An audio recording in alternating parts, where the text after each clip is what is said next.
¿Qué tal amigos? Un muy feliz jueves para todos ustedes. Es un placer poder estar en este seminario el día de hoy con panelistas de lujo que nos van a ayudar a entender el dilema socioeconómico en Latinoamérica, las opciones y los salvoconductos que tenemos en este momento. Y quisiera darle la bienvenida a todos estos personajes del día de hoy que se han sumado para podernos explicar un poco qué es lo que está pasando en esa región del mundo y cómo podemos encontrar soluciones, buenas inversiones y además un camino correcto para la situación en particular de cada uno de nuestros países.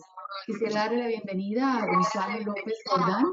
Él es CEO de Patagonia Financial Holdings. Gonzalo, bienvenido. ¿Cómo estás? Hola Sabina, ¿qué tal? Mucho gusto, buenos días. Es un placer que estés con nosotros. Le doy la bienvenida a Jorge Brugo Granda, CEO Axis Realty Trust y fundador de Nucondo. Jorge, ¿cómo estás? Muy bien, muy bien. Buen día, Sabina, ¿cómo estás? Y buen día a toda la audiencia. Muchas gracias por acompañarnos. Gracias a ti. Alejandro Cuchara, CEO y fundador de Aconcagua Capital. Bienvenido. ¿Qué tal? Muchas gracias. Un saludo a todos los presentes. Y Mariano Capellino, CEO de INSA Real Estate Investment. Bienvenido para ti, bienvenido también. Bueno, creo que Buenos Mariano está en días. mute. Ahora sí. Buenos días, ahora Buenos días sí. a todos. ¿Qué tal? ¿Cómo están? Un gusto y gracias por la invitación. El gusto es nuestro. Hoy es una mañana en la que vamos a estar dividiendo este seminario en dos partes para que ustedes, audiencia, entiendan un poco de lo que vamos a estar manejando. La primera parte de nuestra agenda tendrá un diagnóstico de lo que está pasando en la región. En medida que vamos hablando de este diagnóstico, vamos a tratar temas como la cosmovisión, la cultura, el valor agregado, también el mercado laboral, el desempleo, el subempleo, el sobreempleo que estamos viendo, el sistema tributario, los incentivos a la inversión, el mercado inmobiliario, obviamente, los mitos y las realidades de lo que estamos viendo, el sistema de gobierno, la ineficiencia institucional que desafortunadamente vivimos en muchos de nuestros países, la inmigración, que yo creo que es un tema que le interesa a muchas personas, las políticas de incentivos, la economía y el mercado de capitales y el sistema institucional y bancario. En la segunda parte del seminario estaremos hablando de la solución, es decir, de las inversiones en los mercados y los segmentos, del movimiento del capital, de la inmigración ya con sus soluciones y de las inversiones inmobiliarias. Y dicho eso, bueno, le pido a todos los panelistas que pongan sus micrófonos en mute, porque yo voy a ir llamando el nombre de cada uno para las preguntas. La audiencia al final del seminario también podrá hacer nuestras preguntas. De todas maneras, habrá un momento en el que tendrán la oportunidad de enviar sus preguntas también por un chat. Quisiera empezar hablando de un análisis fundamental, que es el diagnóstico del problema, que es lo que vamos a comenzar a tratar. Y Jorge, empiezo contigo haciéndote la fundamental pregunta de por qué a Latinoamérica le cuesta tanto entrar en el primer mundo. Es decir, medir objetivamente la inserción que podemos ver de esa región cuando sabemos que es muy rica en recursos, pero que de una u otra forma no se termina de incluir, ni siquiera lo vemos de manera gradual, Jorge. Es algo que cada día lo vemos como más paulatino y muy, muy lento, como que echa para adelante y echa para atrás. Gracias por la pregunta. Bien, bien compleja, pero voy a tratar de dar mi impresión al respecto. ¿Por qué le cuesta tanto insertarse? Yo creo que eminentemente es un tema cultural. Y después de haber leído a varios historiadores opinar sobre el tema, hay un tema fundacional, digamos, hay un tema cultural que es muy difícil de quebrar. Y lo voy a centrar en América, porque lo voy a centrar en el nuevo mundo, porque si metemos el viejo mundo en la respuesta, se puede hacer mucho más complejo. ¿Qué es lo que pasa en Latinoamérica? En Latinoamérica fundacionalmente es un proyecto imperial.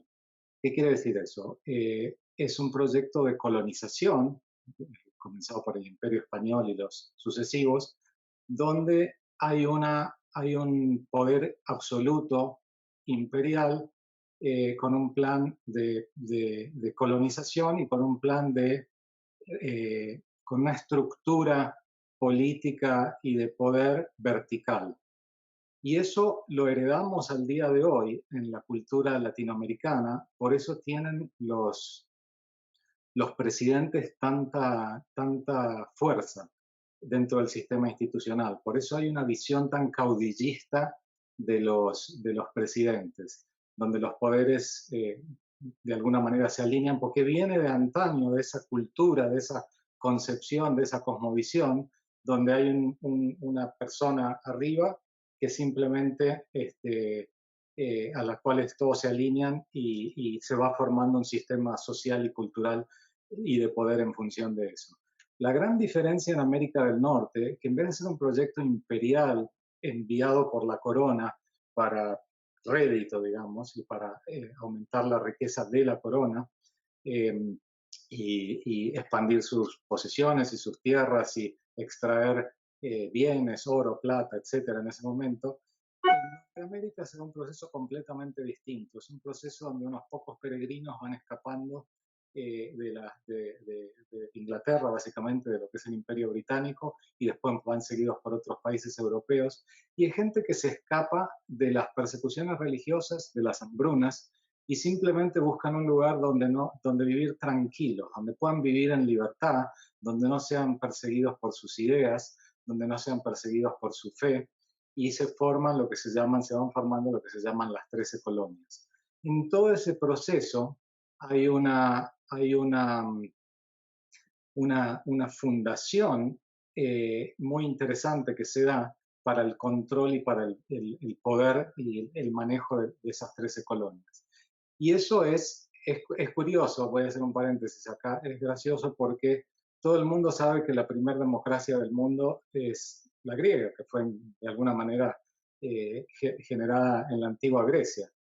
Pero nadie sabe cuál fue la segunda. Y la segunda democracia, curiosamente, es Estados Unidos, América del Norte, después de 2500 años. O sea, tuvieron que pasar 2500 años desde Grecia a la fundación de la democracia americana, donde lo más notable es la separación de poderes entre ejecutivo, legislativo y judicial, simplemente para mantener el equilibrio y que no haya abuso, ese abuso absolutista que viene del modelo monárquico. Entonces eso hace una diferencia muy, muy grande porque la cultura americana de arranque es una cultura basada en la libertad y en la libertad de expresión y en la igualdad y es un sistema más abierto donde no hay, digamos, más horizontal, no tan vertical. Entonces, lo que pasa en Latinoamérica y en otras partes del mundo, hoy todo el mundo habla de democracia y lo toman como algo natural y de repúblicas, pero en realidad son prestadas porque vienen encabalgadas sobre modelos anteriores donde hay esta cultura vertical, imperial y caudillista. Y repito, por eso las instituciones son débiles y generalmente las figuras de los presidentes son muy fuertes y hacen y deshacen, y entonces hay abuso de poder, hay corrupción y una cantidad de cosas. Estados Unidos le lleva 100 años de democracia al resto de las democracias latinoamericanas, y a pesar de que pasaron 200 años en estos países, todavía en promedio, ¿no? Todavía existe esta herencia cultural que es lo más difícil de cambiar. Entonces, eso es muy importante porque eso sienta las bases de todo lo que es el orden social y el orden socioeconómico y los valores, Claro. y cómo ir alineando el comportamiento y cómo van surgiendo los sistemas institucionales. Entonces, es muy importante entender que si ha llevado 200 años y las cosas siguen así, pueden llevar muchos años continuando en un proceso de cambio, y eso tiene un costo importante para las generaciones actuales y futuras, ¿no? Entonces, eso es un motivo fundamental. Respecto de cómo medir, me preguntabas la inserción, hay varias formas. Una que se me ocurre a mí, que también he estudiado en algún momento, es que hay una métrica que es bien interesante, que es las exportaciones por tonelada. Si uno mira un país y ve su balanza comercial y ve lo que exporta el país por tonelada, se puede dar cuenta del nivel de avance de ese país. Por ejemplo, una tonelada de soja vale $1.000, $1.500, $1.200, lo que fuera. Granos, ¿no? Commodities, cosas que no tienen desarrollo. Una tonelada de auto vale $20.000, una tonelada de televisor vale $50.000, una tonelada de avión $1 millón, de avión de combate $5 millones, satélite $50 millones. ¿Qué quiere decir esto? Que cuanto más valor agregado en la sociedad, cuanto más desarrollo, se genera mucho más riqueza. Y si uno mide típicamente las economías latinoamericanas y ve los promedios de sus exportaciones, están en unos pocos miles de dólares. Son economías muy rudimentarias, muy dependientes del agro, del ganado y, bueno, de alguna actividad financiera, pero de ahí no salen. Entonces, mirar eso es una manera de ver qué tan insertada está. Por supuesto, hay otras como, no sé, medir el Producto Bruto per cápita y ver cómo compara, o el tamaño o el desarrollo, la fuerza del mercado de capitales, o últimamente, digamos, en las últimas décadas, el desarrollo de las compañías tecnológicas. Pero bueno, esto seguramente lo pueda explicar mejor alguno de nuestros expertos como Alejandro. Yo creo que eso, no sé si contesta tu pregunta, Sabi. Sí, de hecho, tú hablas de la estabilidad de cada uno de los países y obviamente pues a nivel sociopolítico la estabilidad va fluctuando y eso hace que Latinoamérica de una u otra forma siempre esté en un periodo de inestabilidad. Y cuando hablamos, Jorge, de la inserción, también tenemos que hablar lógicamente del empleo, porque una de las diferencias más importantes que vemos en muchos momentos, y pudiésemos de pronto hacer un paréntesis a nivel del momento que vivimos actual de la pandemia, pero quitando esa situación, digamos, si vemos los índices y los indicativos de desempleo, pues vemos que Latinoamérica desafortunadamente no solamente tiene la tasa de desempleo alta, sino también le hace falta empleos de calidad y empleos que sean formales. En Latinoamérica se vive muchísimo de la informalidad. Gonzalo, y ahí voy a hablar contigo, porque me encantaría que nos narres por qué crees tú que en Latinoamérica, con todo y que tenemos los recursos, continúan siendo tan altos los índices de desempleo y de ahí también pensar cuál es el costo del desempleo para la sociedad y cómo afecta, digamos, todo el factor socioeconómico y político. Bueno, Sabina, es un problema estructural muy grande y muy importante porque el empleo está a la base del desarrollo económico. Entonces, eh, cuando esto lo comparas con economías más avanzadas como la economía de Estados Unidos, te das cuenta cómo las políticas de empleo en Estados Unidos eh, priora- eh, eh, dan una prioridad a la flexibilidad laboral.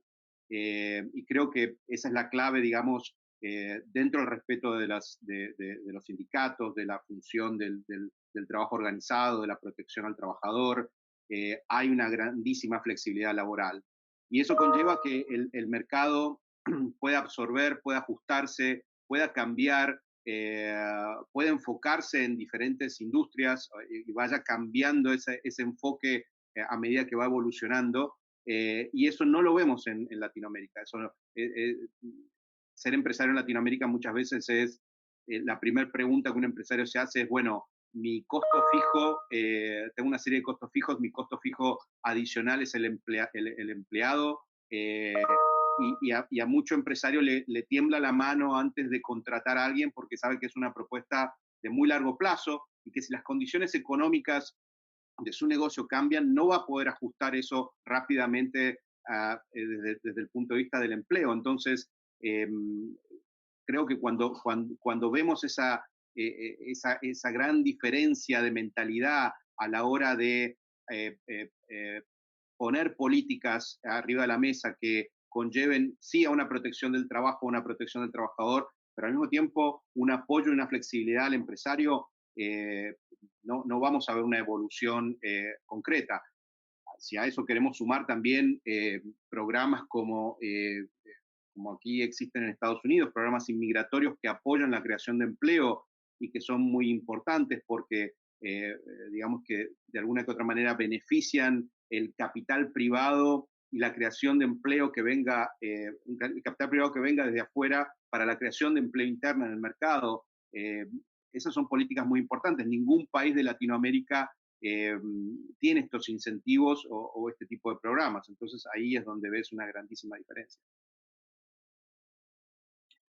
Entiendo, y lógicamente para el empresario, y aquí vamos a hacer una pregunta que varía de país a país, pero Alejandro, voy contigo porque el tema de los impuestos, cuando se compara con Estados Unidos, y lógicamente pues tenemos también que explicar que en Estados Unidos estamos viviendo una situación en la cual cada impuesto tiene mucho que ver con el estado en el que estamos residiendo, y sabemos que es un momento en el que se contrasta mucho entre ciertos estados que tienen la tasa de impuestos más alto que otros. En Latinoamérica pudiésemos decir que pasa lo mismo, pero Alejandro, sin un orden en particular y con muchos cambios a la legislatura que tiene que ver con los impuestos.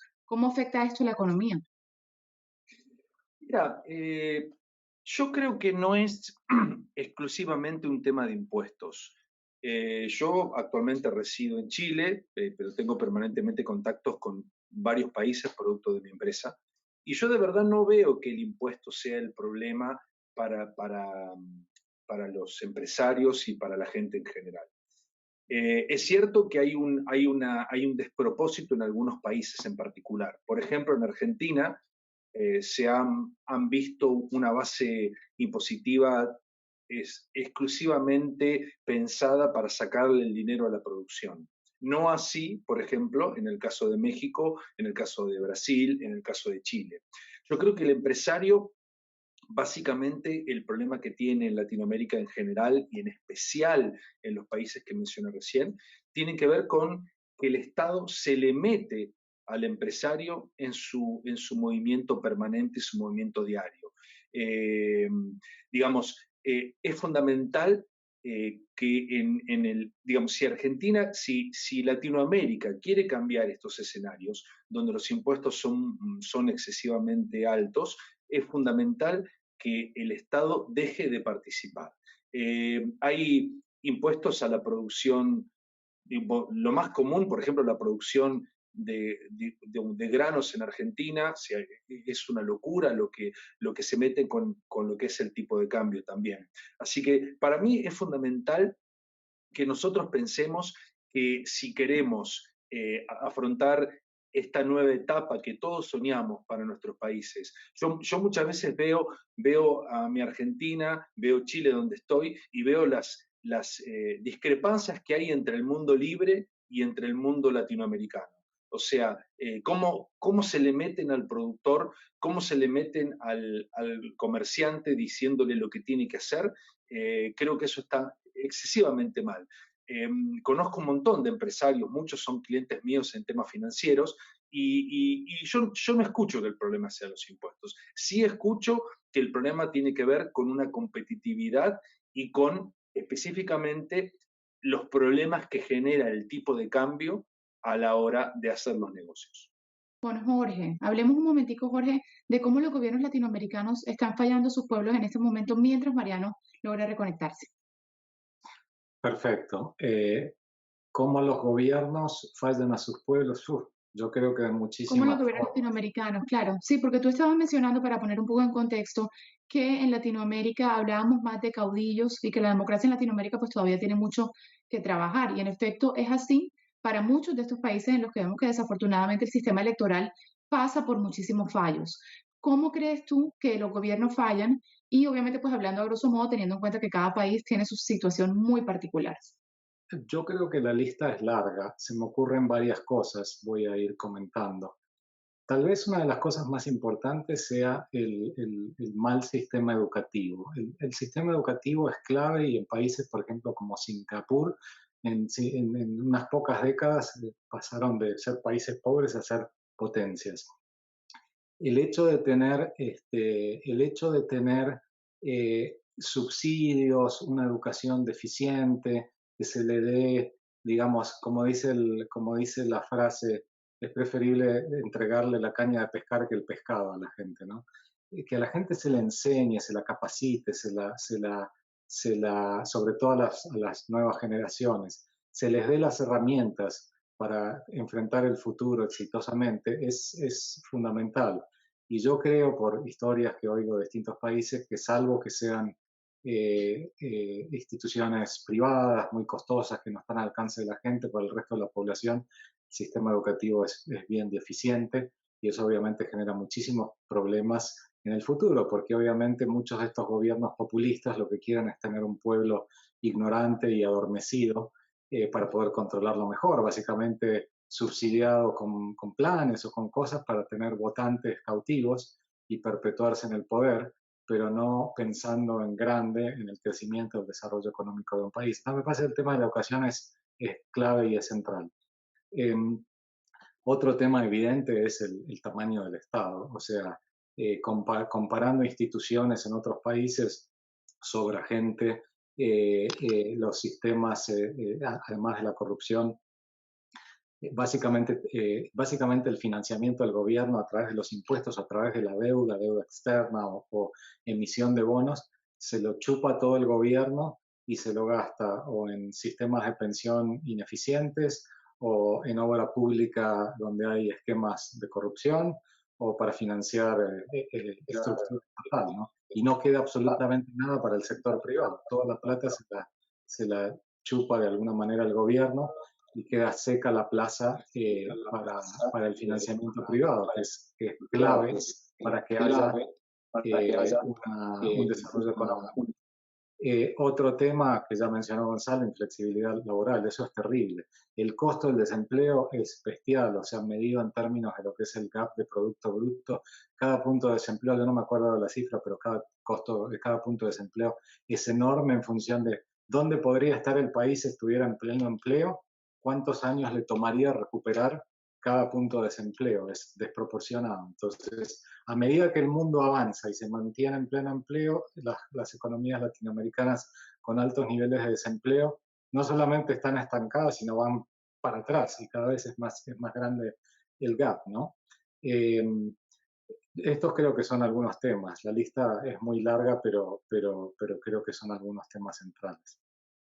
Sí, Jorge, y sin duda, si lo ponemos en contexto con lo que está pasando ahora en Latinoamérica, es la región que más empleos ha perdido durante la pandemia. O sea que la recuperación va a ser todavía más complicada y la cifra es abrumadora, la que estamos mirando en referencia a esos empleos también por esa misma estabilidad de la que estamos hablando. Y teniendo en cuenta todos estos factores, digamos, de contexto, de lo que hemos venido viendo, Mariano, que ya vi que pudiste regresar, cuéntanos a nivel inmobiliario. ¿Qué es lo que tú estás viendo en Latinoamérica? ¿Cómo se pueden garantizar las inversiones? Si es que en este momento hay países que están más seguros que otros, por ejemplo, y cómo esto viene afectado por todos los otros puntos de los que hemos hablado, como el nivel de desempleo y el nivel socioeconómico. Sí, bueno, como estamos viendo hoy en el mercado de Latinoamérica, está sufriendo un ajuste que viene ya desde hace un par de años. Latinoamérica vivió un boom en los años 2000 hasta el 2012, 14, con valores de commodities muy altos. Como decía Jorge antes, Latinoamérica principalmente su fuente de ingresos son los commodities, ¿no? Y bueno, con la caída que hubo en los precios de los commodities, esto ya generó, digamos, en los últimos años un ajuste de precios en lo que es el sector inmobiliario. Por ejemplo, el último semestre, medido en semestre, ni siquiera anualizado, inclusive antes de la pandemia, veíamos que, por ejemplo, Ciudad de México corregía cerca de un 13%, Sao Paulo 13%, Santiago de Chile también cerca del 12%, Bogotá también cerca del 12%, Argentina también 10,5%, entonces en un semestre, tan solo en un semestre, ¿no? Por otro lado, vimos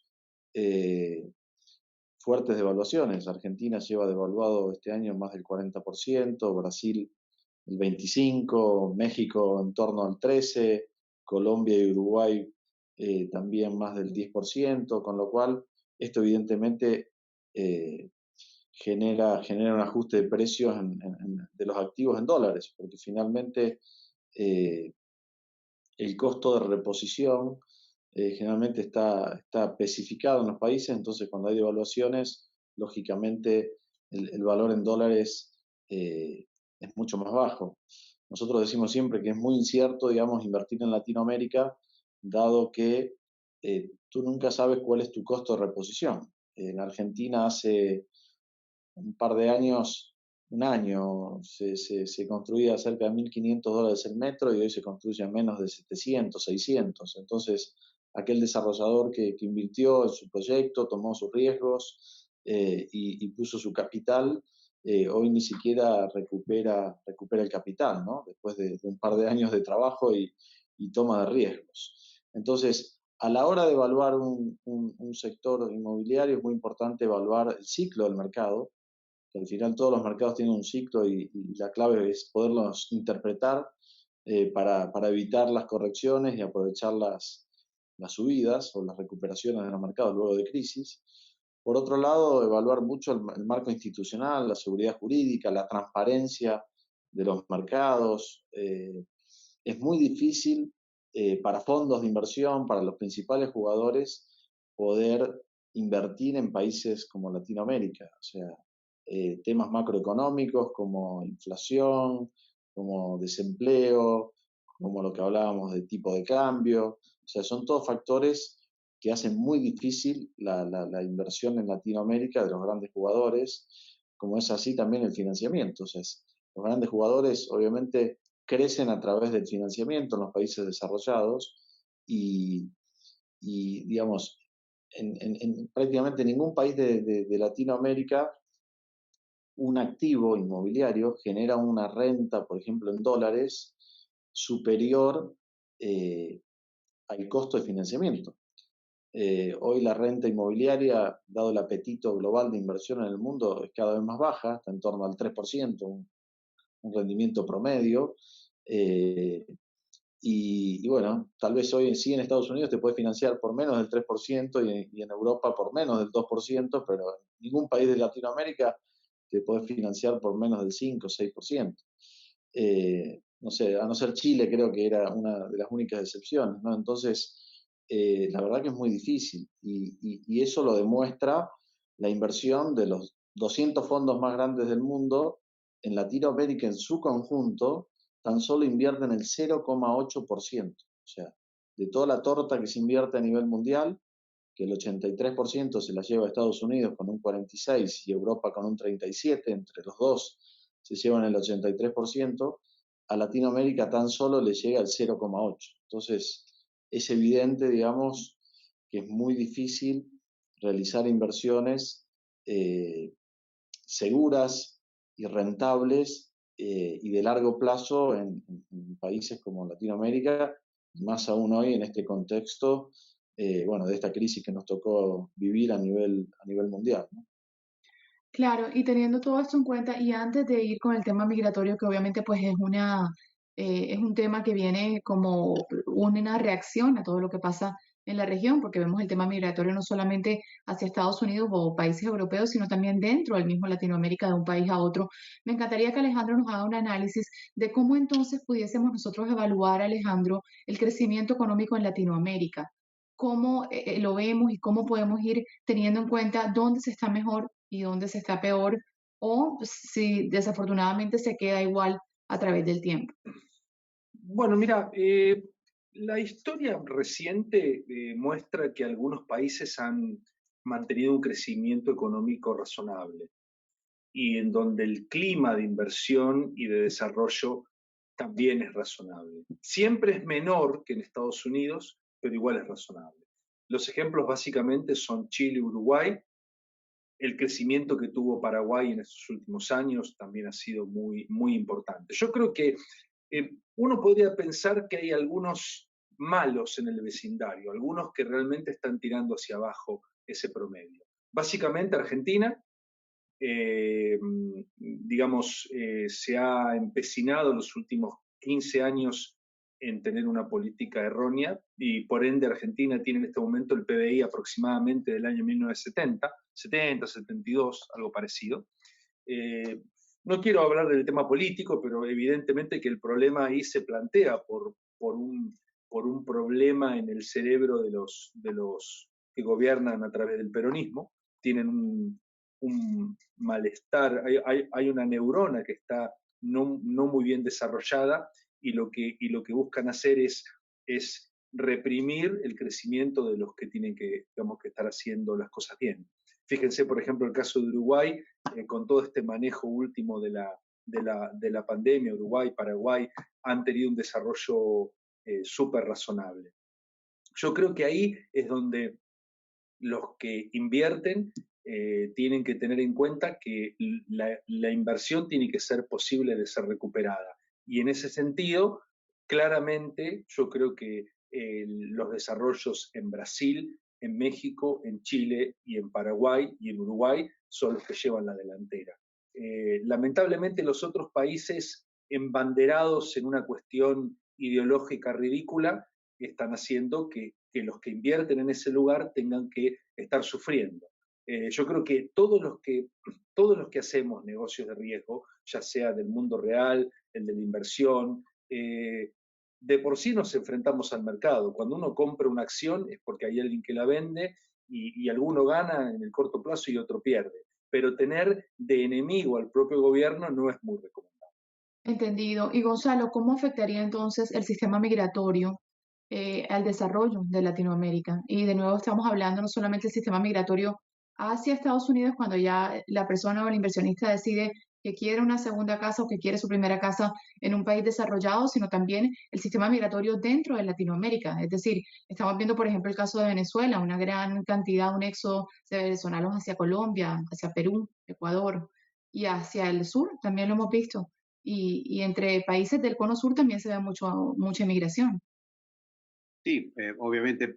A ver, procesos inmigratorios a lo largo de la historia siempre existen, se exacerban cuando hay obviamente problemas económicos y políticos en los países que hace que la gente quiera buscar nuevos horizontes o diversificarse o irse por problemas de seguridad. Eh, Obviamente el gran problema en Latinoamérica es que ningún país reacciona con políticas inmigratorias adecuadas para esa masa o esa influencia importante de migrantes de países vecinos. Esto lo hemos visto en Colombia, lo hemos visto en Argentina, lo hemos visto en Brasil. Entonces, es muy difícil eh, eh, eh, acoger y aceptar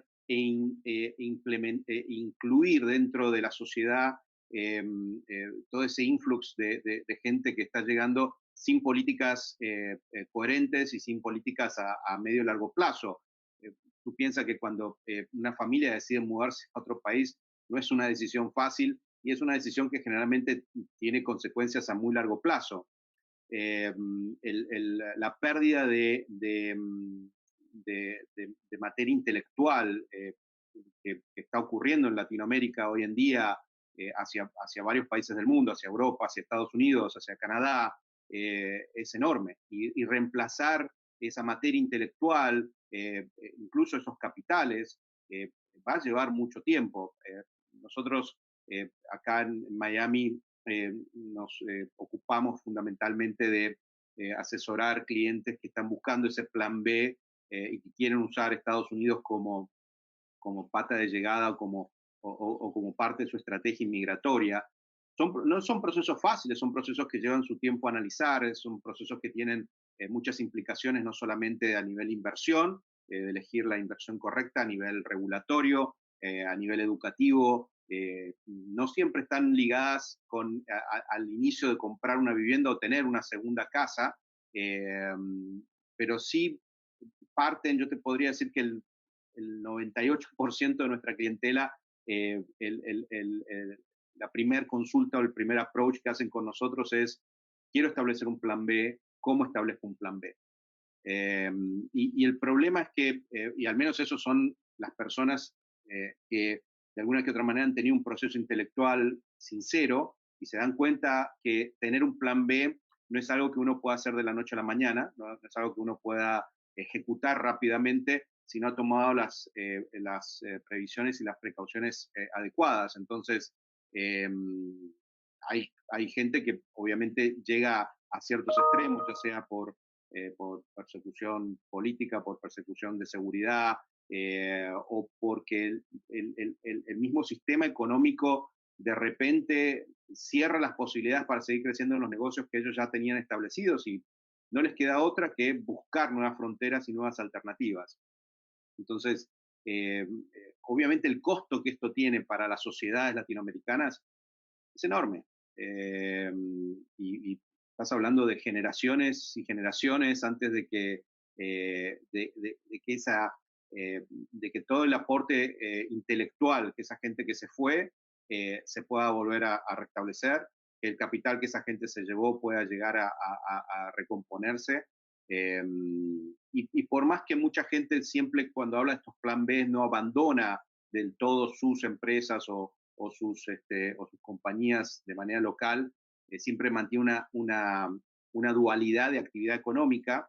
Eh, sin lugar a dudas, empiezan a establecer su nicho o su residencia permanente o su residencia más importante fuera de los países de la región, y eso hace que la mayor cantidad de oportunidades, de inversiones, de desarrollo educativo e intelectual se realice fuera. Entonces, obviamente, la influencia o el efecto que esto tiene en los países de la región es enorme. Y es una lástima ver cómo por la falta de visión de políticas inmigratorias y incluso de retención de sus propios ciudadanos, estos países siguen perdiendo y siguen drenando su tejido socioeconómico, ¿no? Claro, y a nivel bancario y de jubilación, Mariano, ¿dónde entra este punto financiero tan importante en toda la ecuación de la economía latinoamericana? Bueno, la verdad que, digamos, los bancos en el mundo, digamos, su propósito es ser facilitadores para el desarrollo de las economías y apoyo de iniciativas, emprendimientos y demás. Y en ese sentido, en Latinoamérica están como muy acotados, ¿no? Lo mismo el sistema jubilatorio, o sea, funciona para financiar generalmente los déficits de los países y no para promover, incentivar, digamos, las economías como así sucede en los países desarrollados.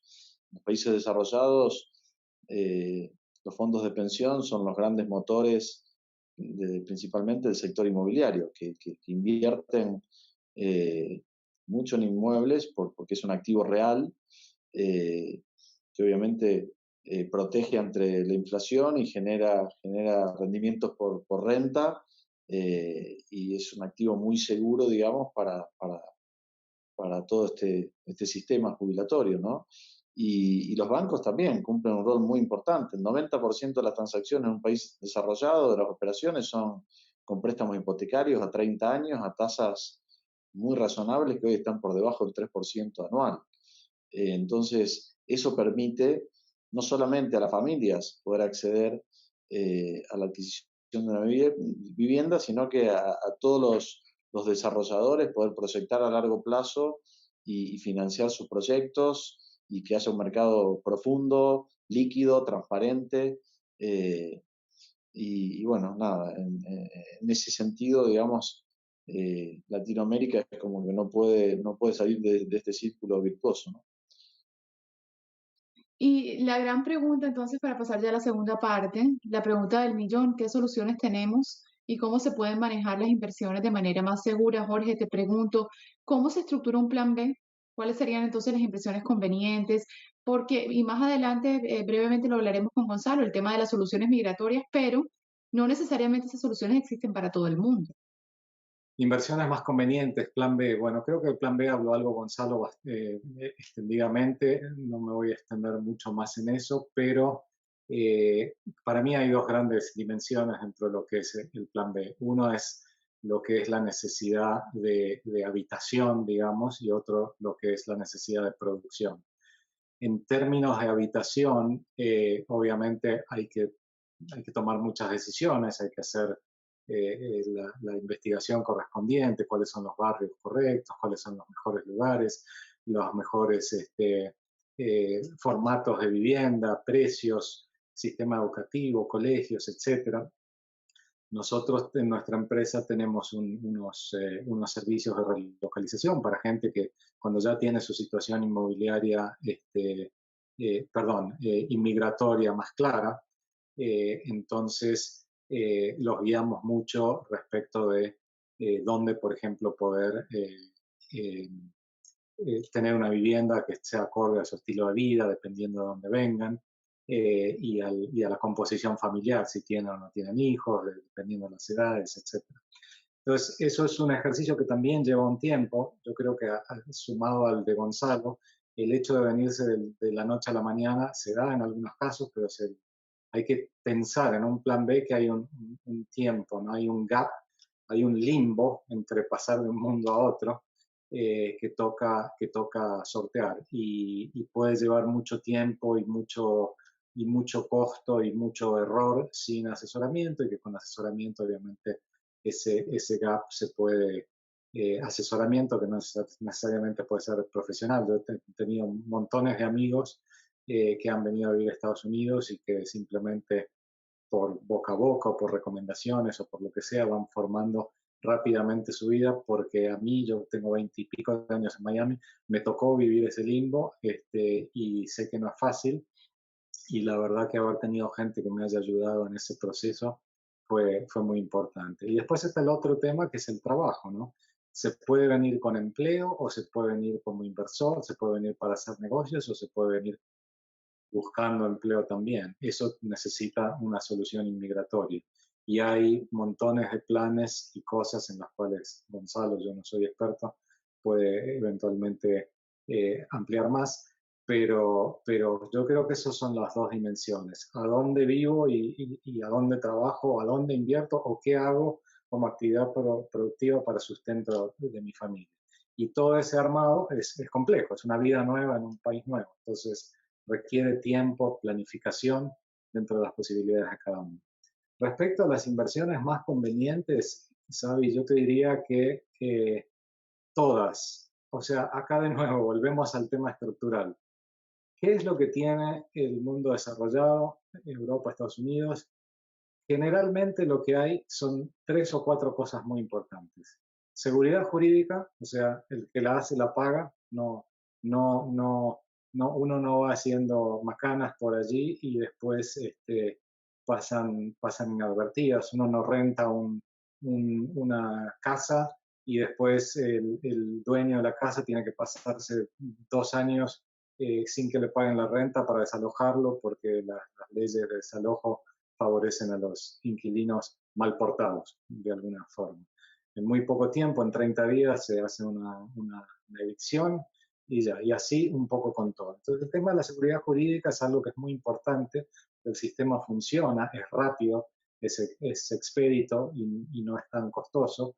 Entonces, funciona bien, y eso para el inversor es clave, porque tiene que sentirse seguro. La inseguridad, la inestabilidad, la incertidumbre es el peor enemigo de la inversión. Y bien hay incertidumbre, pum, vuelan para otro lado. Entonces eso es algo que estos países desarrollados entienden muy bien y dan un marco de seguridad jurídica para darle tranquilidad a la gente. La segunda es la data. Los datos confiables, primero que haya datos, que haya colección de datos, y segundo que sean confiables. Eso cambia radicalmente, porque en países donde hay poca o mala data poco confiable, una inversión se transforma en una apuesta.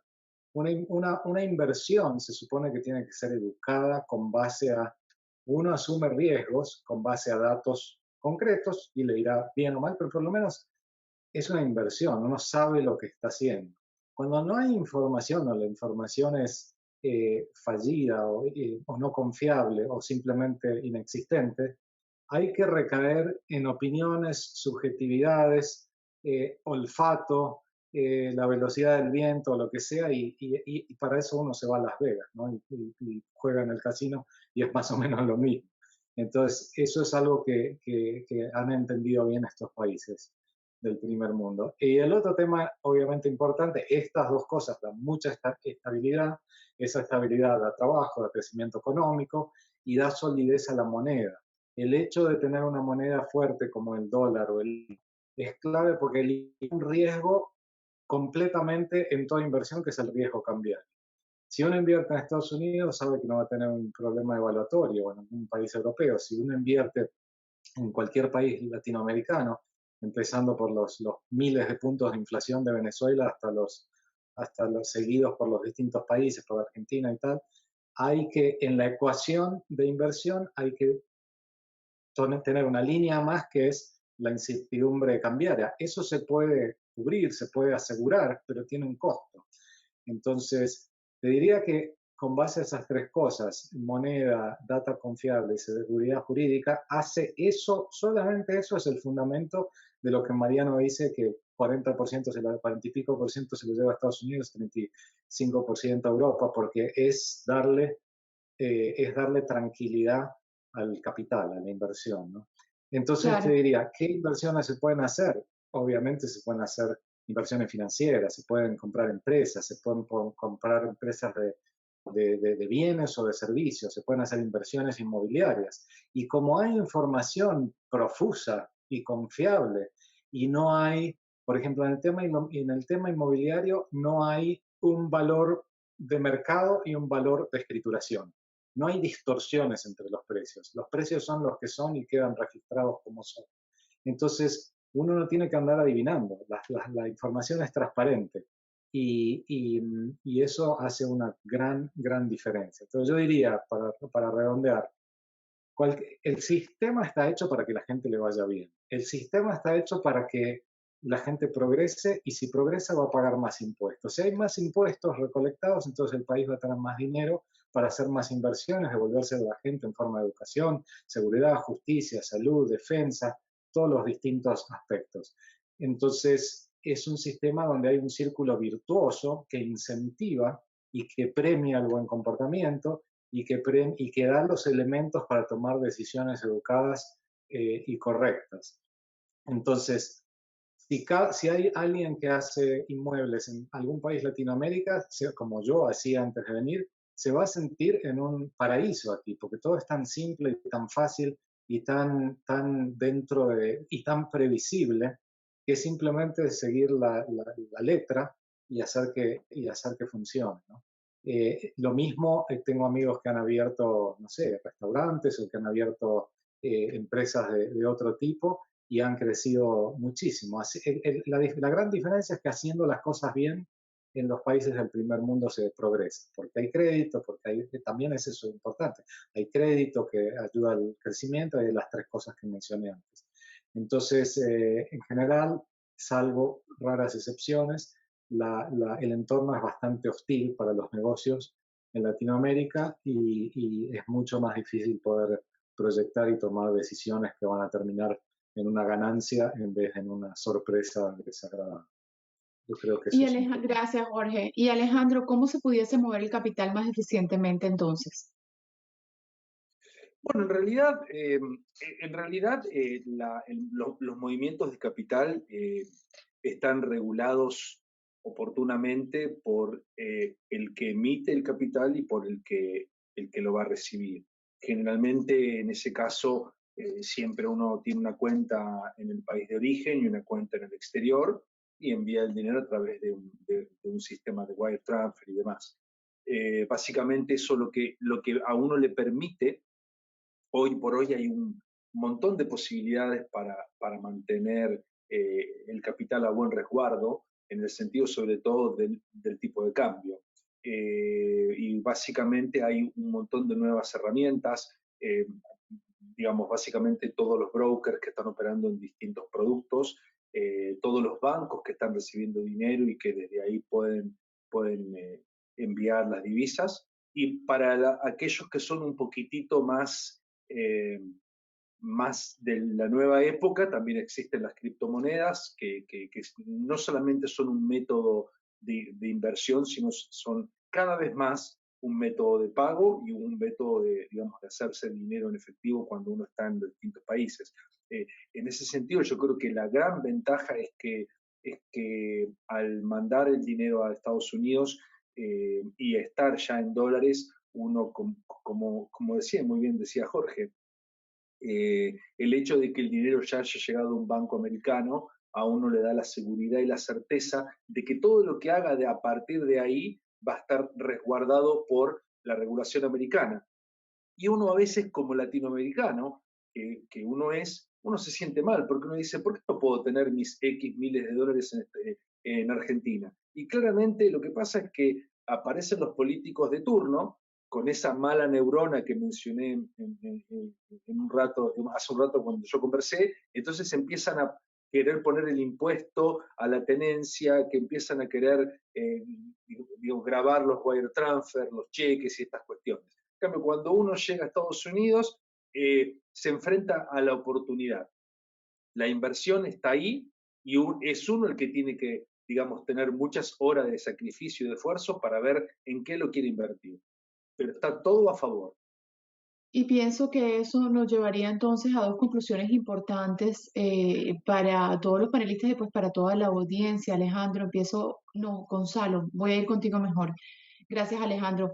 El tema migratorio, cómo abrir negocio, cómo emigrar, qué visas existen, que creo que es la gran pregunta que muchísimas personas se hacen en este momento. Y después, obviamente, pues pasaría con Mariano para hablar de las inversiones inmobiliarias adecuadas. Pero Gonzalo, contigo primero. Vale, cómo no. El sistema inmigratorio en los Estados Unidos fundamentalmente se basa sobre la intención del inmigrante.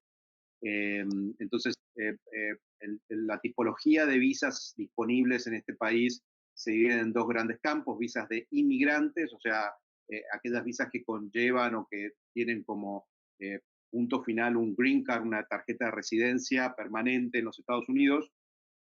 Y por otro lado, las visas de no inmigrante, o sea, son visas que algunas de ellas permiten el vivir, el trabajar, el estudiar, el mudarse a Estados Unidos, pero que tienen una temporalidad, digamos, la visa. Entonces, tiene un vencimiento, esa visa hay que renovarla.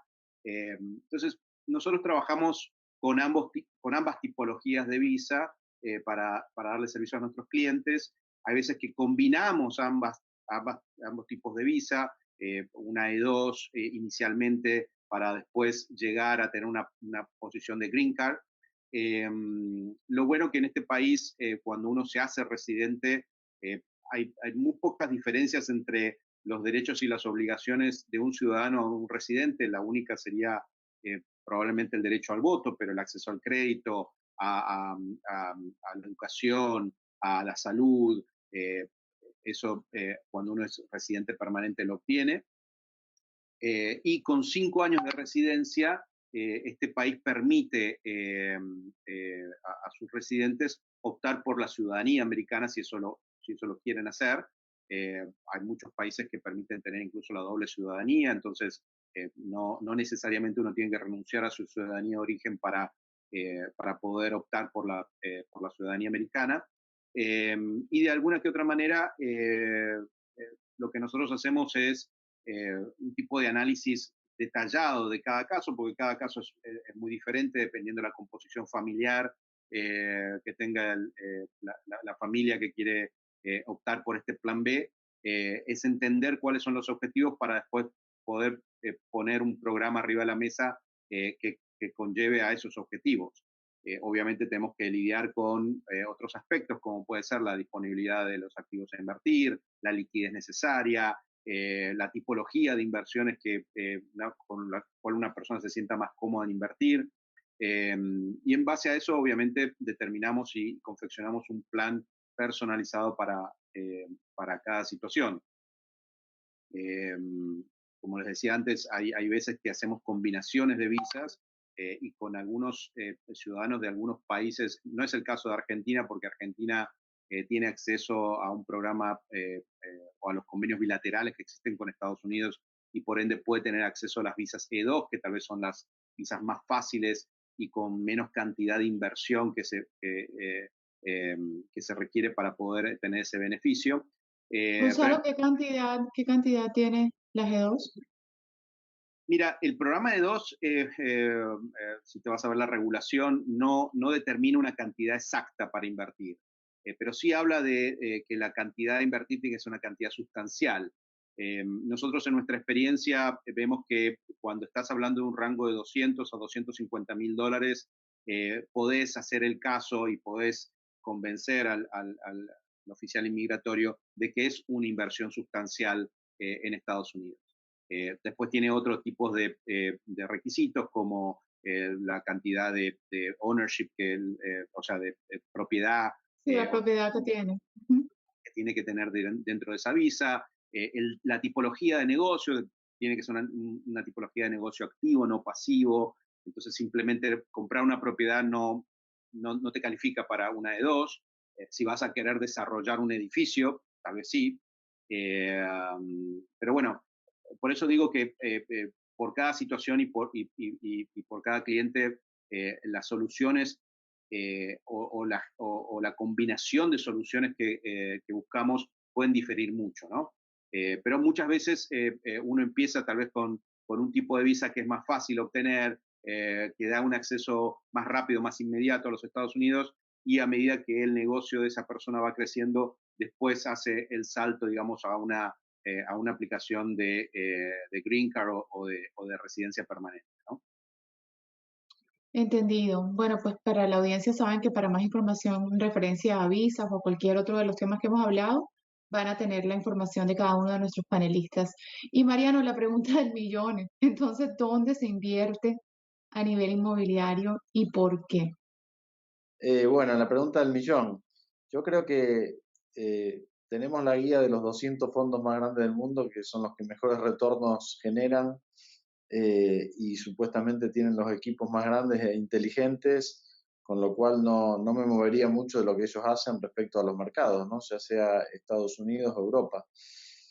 Tal es así que estamos viendo hoy en Estados Unidos, a pesar del coronavirus, que los valores siguen creciendo, el nivel de actividad es récord, o sea que eso demuestra la robustez del mercado, ¿no? Luego hay que ver, digamos, el perfil del inversor. Siempre me gusta dividir lo que es la compra de un inmueble de una inversión. Muchas veces, digamos, quien quiere hacer cosas afuera de Latinoamérica piensa en comprar una propiedad para vivir, para disfrutar y a su vez hacer una buena inversión, que tal vez en algún momento eso coincida, pero muchas veces no. Entonces, la verdad que al final hay que ser muy racional a la hora de invertir en inmuebles y dependiendo del perfil que hablábamos, hay perfiles más, digamos, que quieren invertir a nivel patrimonial para conservar valor y tener una pequeña renta, digamos, y hay perfiles de alguna manera que lo miran más como un negocio financiero, de rotación, de tener cierta actividad y van detrás de aquí, como los grandes fondos, que van detrás de aquellos mercados más oportunos y de los segmentos más oportunos en esos mercados que van rotando, ¿no? En el mismo momento, en el mismo mercado puede haber un activo residencial, segunda residencia, que está subiendo brutalmente y tal vez una primera residencia que está estable y ya no sube, o viceversa, o puede haber oportunidades en un mercado comercial, como puede ser oficinas y retail, y ya de residencias no. Entonces, todos los mercados son muy dinámicos y creo que allí la estrategia es poder identificar en qué estadio está cada tipo de segmento y cada tipo de activo y cada mercado del ciclo para definir, digamos, cuál es el momento más conveniente de entrada y salida. A su vez, aparte del ciclo que nos da la apreciación del activo, determina la apreciación, hay posibilidades en real estate, a diferencia del mercado financiero, tú hoy puedes comprar un activo que vale 100 en el mercado y lo puedes comprar con un descuento. A 70 o 80 o un 20 o un 30% debajo del valor de ese mercado. Claro que eso requiere una gestión profesional sofisticada de adquirir activos en subastas, en bancos, concursos, o sea, no es tan simple como pasar por una inmobiliaria y comprar un activo, pero eso sí se puede, ¿no? A diferencia de lo financiero, que tú puedes tener $1.000 o 1.000 millones para comprar hoy una acción y la vas a pagar el mismo precio que la paga todo el mundo. En cambio, real estate todavía, digamos, tiene esa gran ventaja, ¿no? De poder comprar con un fuerte descuento y absorber así el alto costo transaccional que tiene un inmueble, que todavía es altísimo, que está en torno al 10%. El costo de entrada y salida de un inmueble es muy alto, 10% entre comisiones y escrituras y demás, entre compra y venta, con lo cual, digamos, comprar a valor de mercado te implica, digamos, tener que esperar varios años para recuperar ese costo transaccional. Por lo tanto, a la hora de invertir, nosotros lo que hacemos es identificar aquellos mercados que están en distrés, como se dice, ¿no? Que hay ejecuciones hipotecarias, hay activos en bancos y se pueden comprar con fuertes descuentos. Y hoy la verdad que en Estados Unidos ya queda poco de eso, a pesar de ser una muy buena inversión en Estados Unidos, como siempre, pero hoy no hay distrés prácticamente. La única ciudad que todavía queda algo en distrés por el doble knockout técnico, aparte del 2008, la bancarrota que tuvo en 2013, la ciudad de Detroit, que todavía allí quedan oportunidades muy buenas y con retornos por renta y tasas de apreciación altísimas. Y Y Mariano, ¿y no luego, estás viendo que, y esta es una así pregunta final, muy brevemente, ¿no estás viendo que con el tema de la pandemia de repente en Estados Unidos se puede venir algo similar? la verdad que vemos un mercado muy robusto en Estados Unidos. El tema de la baja del costo de financiamiento a las familias ha generado, digamos, que muchas familias puedan acceder, que haya un recambio de propiedades, que haya refinanciación, con lo cual, la verdad que hay un muy bajo inventario, no hay activos de estrés en los bancos.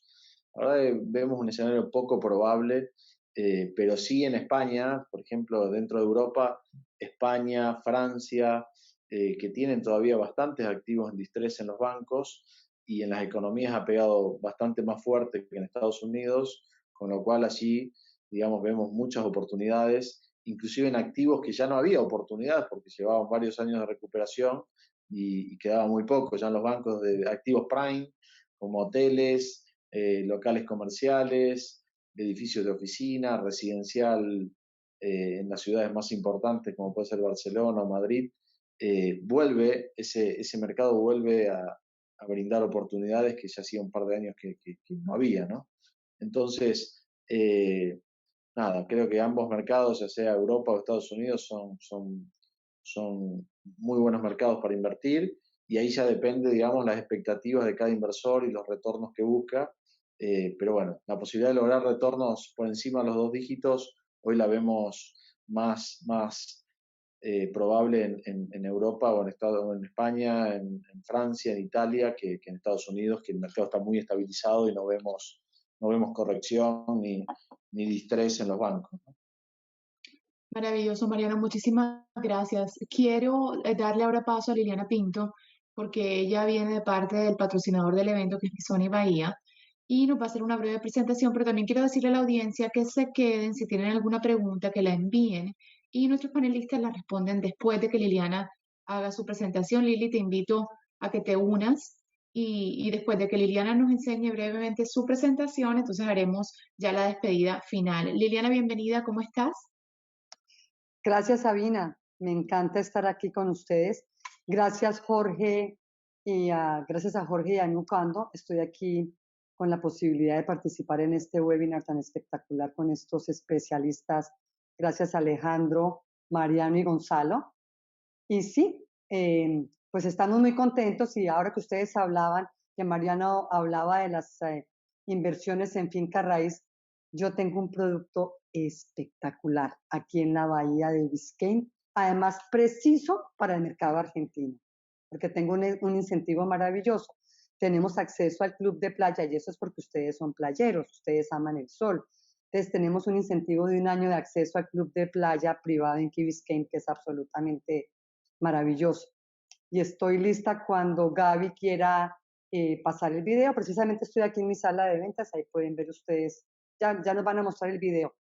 Entonces, Missoni es una marca reconocida a nivel mundial y este es el único edificio que va a llevar el sello Missoni aquí en la bahía de Biscayne. Este edificio es un edificio minimalista, es toda una joya arquitectónica, es una escultura de cristal, 57 pisos, con todas sus estructuras en la parte exterior que vienen inspiradas de los yates, de estos grandes veleros, de los mástiles de estos grandes veleros.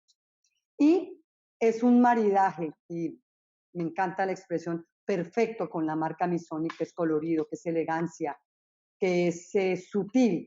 Y aparte de todo, pues ellos tienen una variedad de productos, entre ellos también productos para casa. Y nos van a acompañar a lo largo del proyecto. Donde quiera que ustedes vayan, van a ver el sello Missoni en todo nuestro edificio. Tenemos un lobby minimalista divino con todo el sello Missoni. Tenemos apartamentos de 1 a 5 habitaciones. Tenemos más de 3.000 metros cuadrados en áreas comunes, piscina del frente, 3 piscinas atrás, incluida la piscinita de chorros para niños. O sea, tenemos cancha de tenis, tenemos gran variedad en nuestro producto, además en una zona muy importante que es la zona de Edgewater, que en este momento es el vecindario de mayor desarrollo, de alto desarrollo y también de alta valorización, precisamente porque la zona está en pleno desarrollo. las zonas tempranas, entonces hay espacio para la valorización, hay espacio mayor para la valorización. Nuestros apartamentos de 1 a 5 habitaciones empiezan en $600,000. Tenemos como incentivo en este momento, por ejemplo, para el mercado argentino, que se puede separar solamente con 50,000, y después vamos trabajando el depósito. El edificio tiene 60 metros cuadrados sobre la bahía. Ahí tenemos un pequeño slide con información adicional, pero obviamente ya al final la persona a la que le pueden preguntar que nos contacte directamente es al señor Jorge Brugo de Nucando. Entonces, nosotros encantados de poderles colaborar, y en realidad es un producto, es una inversión maravillosa, una inversión supremamente sólida aquí en Miami. Gracias.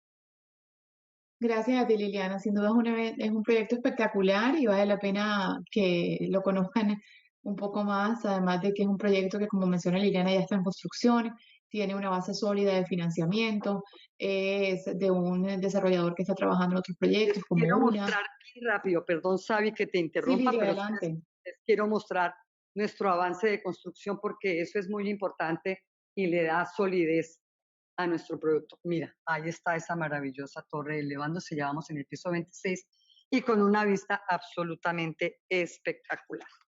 Gracias, Sabi. Ahí Liliana lo mostró todo, espectacular.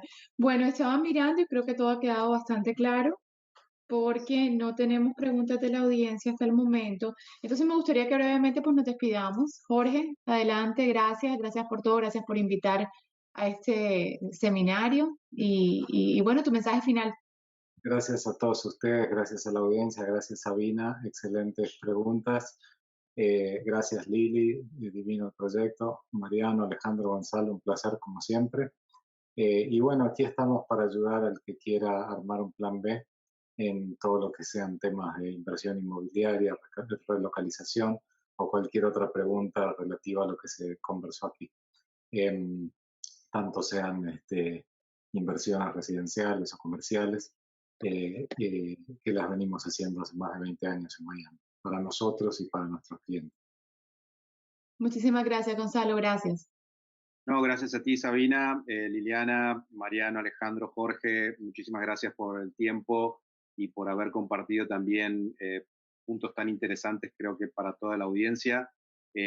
Creo que esto va a seguir con un email de contacto por si alguien tiene alguna pregunta en concreto. Muchas veces la gente es un poco, se avergüenza hacer preguntas en público, eso lo entendemos perfectamente, pero bueno, para cualquier cosa van a recibir los datos de contacto, creo, de todos nosotros para poder hacer consultas de manera privada y personalizada.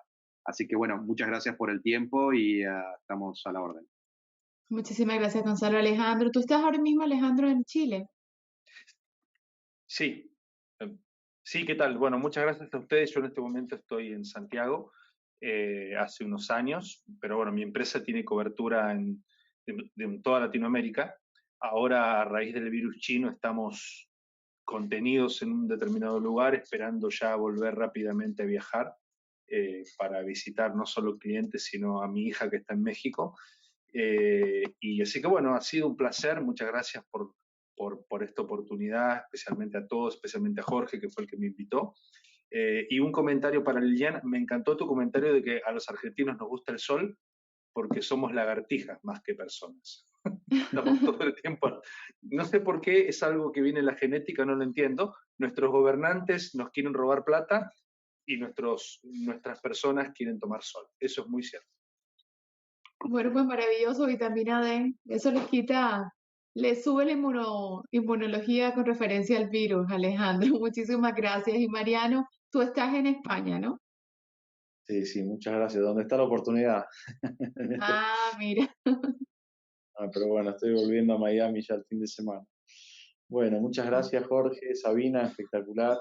Liliana, felicitaciones por el proyecto, me encantó, la verdad que es alucinante. Ya quiero comprarme uno. Y bueno, Gonzalo, Alejandro, muchas gracias, muy enriquecedor todo el seminario y bueno, gracias por la invitación y aquí también un placer para colaborar, esperemos haya sido muy valioso para todos los participantes y bueno, nada, a disposición para lo que necesiten. Maravilloso. Bueno, y dicho esto, muchísimas gracias a toda la audiencia, a Fortune Gracias. International, de nuevo a Misoni Bahía, a Jorge y a todos los que hicieron posible, Gabriela que está tras bambalinas, Maribel de Fortune, todos los que hicieron posible que se uniera a esta producción para que pudiésemos reunirnos en esta mañana, que tengan un excelente fin de semana, que ya es jueves, y bueno, casi que a disfrutar. Muchas gracias. Hasta luego. Si tienen preguntas, ya saben que van a tener los correos electrónicos de nuestros panelistas.